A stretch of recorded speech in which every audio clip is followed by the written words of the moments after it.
Shalom saudara-saudara sekalian. Kali ini kita akan membahas topik Solus Christus. Satu sola di antara 5 sola yang kita akan bahas. Nah, Solus Christus ini menjadi center bagi sola-sola lainnya, yaitu sola fide, sola gratia, sola scriptura, dan soli deo gloria. Saudara-saudara, 5 sola ini itu saling berhubungan erat satu dengan yang lain. Tetapi seperti barusan saya sebutkan, senternya, pusatnya adalah Solus Christus. Hanya melalui Kristus keselamatan itu. Nah, mari kita akan sekarang melihat pengertian Solus Christus di dalam hubungan dengan sola-sola lainnya, di mana Solus Christus menjadi senternya. Yang pertama, dalam hubungan dengan sola fide. Pengertiannya adalah hanya melalui Kristus yang kita imani, kita ini diselamatkan. Jadi bukan berdasarkan perbuatan baik kita atau usaha kita, karena perbuatan baik usaha kita itu tidak sempurna. Maka hanya melalui Kristus yang kita imani, kita itu diselamatkan. Di dalam Alkitab pernah diceritakan tentang seorang kepala penjara yang mau bunuh diri karena dia mengira orang-orang yang di penjara yang dia jaga itu semuanya lari keluar. Tetapi kemudian tatkala dia mau bunuh diri, Rasul Paulus mengatakan, jangan kamu melakukan hal itu. Lalu dia berkata, apa yang harus aku lakukan supaya aku selamat? Rasul Paulus kemudian menjawab dengan jawaban yang rohani. Percayalah kepada Tuhan Yesus, maka engkau akan selamat. Engkau dan seisi rumahmu. Artinya, percayalah kepada Tuhan Yesus Kristus, maka engkau akan selamat. Seisi keluargamu pun kalau percaya Tuhan Yesus akan selamat. Jadi keselamatan hanya melalui iman kepada Kristus. Hanya melalui Kristus yang kita imani. Di Chicago pernah ada suatu pertemuan dialog antar agama, antar kepercayaan. Nah, setelah masing-masing itu memberikan presentasinya, tiba giliran seorang Kristen yang bernama Joseph Cook untuk mempresentasikan akan ajaran kekristenan. Lalu dia membawa seorang ibu ke tengah-tengah pertemuan itu dan bertanya kepada hadirin yang hadir di situ. Ibu ini memiliki noda dosa masa lalu. Dia pernah membunuh dan pernah menggugurkan bayinya. Meskipun dia sudah berbuat baik, dia tahu noda dosa itu bagaimana cara mengatasi. Jadi saya mau bertanya, Joseph Cook bertanya kepada orang-orang yang hadir, bagaimana kepercayaan dari bapak-bapak, ibu-ibu di sini menyelesaikan noda dosa masa lalu wanita ini? Ternyata semua diam.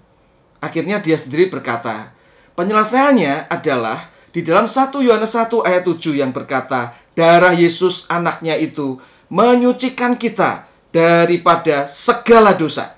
Jadi noda dosa masa lalu pun hanya bisa diselesaikan oleh Tuhan Yesus Kristus yang mati dan bangkit, yang kita imani, maka kita diampuni dosanya, kita diselamatkan.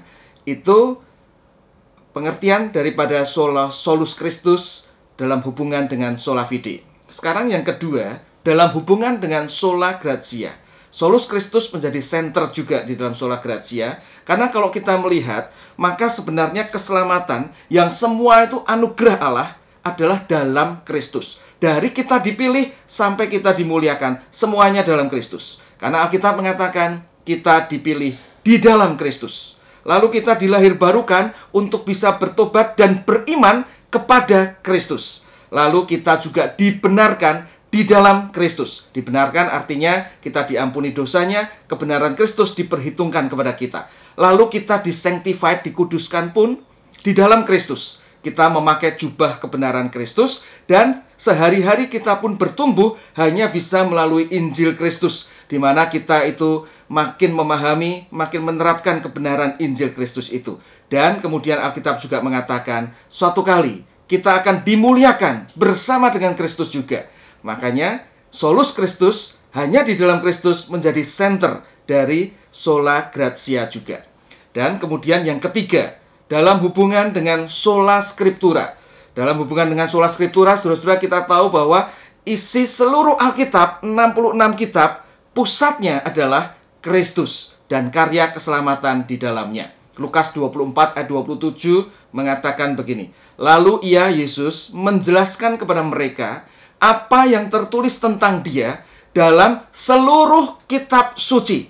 Mulai dari kitab-kitab Musa dan segala kitab nabi-nabi. Seluruh kitab suci berbicara tentang Yesus Kristus. Yesus dan karya keselamatannya, Dia yang mati dan bangkit mengampuni dosa, membenarkan kita yang percaya. Itu pusat daripada Alkitab. Seluruh kitab, 66 kitab di dalam Alkitab.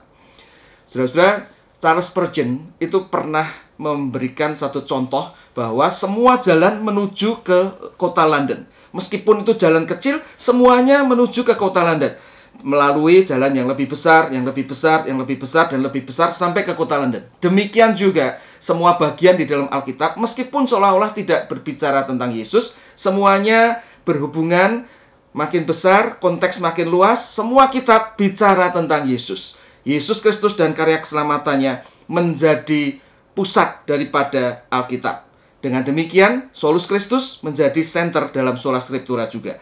Dan yang keempat, dalam hubungan dengan Soli Deo Gloria, kita tahu Kristus pun menjadi pusat. Yesus Kristus pada waktu lahir ke dalam dunia, Lukas 2 ayat 14 mencatat, para malaikat menyanyi memuji Allah dengan mengatakan kemuliaan hanya bagi Allah. Di dalam Kristus, kemuliaan Allah itu kita bisa kenali dan kita bisa muliakan Allah. Hanya melalui Kristus kita bisa mengenal Allah, Yohanes 1:18. Hanya melalui Kristus kita dipulihkan hubungan dengan Allah. Dan hanya melalui Kristus kita itu bisa memuliakan Allah. 1 Korintus 10 ayat 31 mengatakan, apabila engkau makan, minum, atau melakukan segala sesuatu, lakukanlah untuk kemuliaan Allah. Itu adalah di dalam Kristus kita baru bisa memuliakan Allah. Oleh sebab itu, mari dalam Kristus, kita yang beriman kepada Kristus, kita pakai hidup ini untuk kemuliaan Allah melalui kehidupan kita sehari-hari, melalui pekerjaan kita, pelayanan kita, hidup dalam rumah tangga, yang studi biarlah juga pakai untuk kemuliaan Allah, dan melalui berbagai hal kehidupan ini. Tuhan memberkati.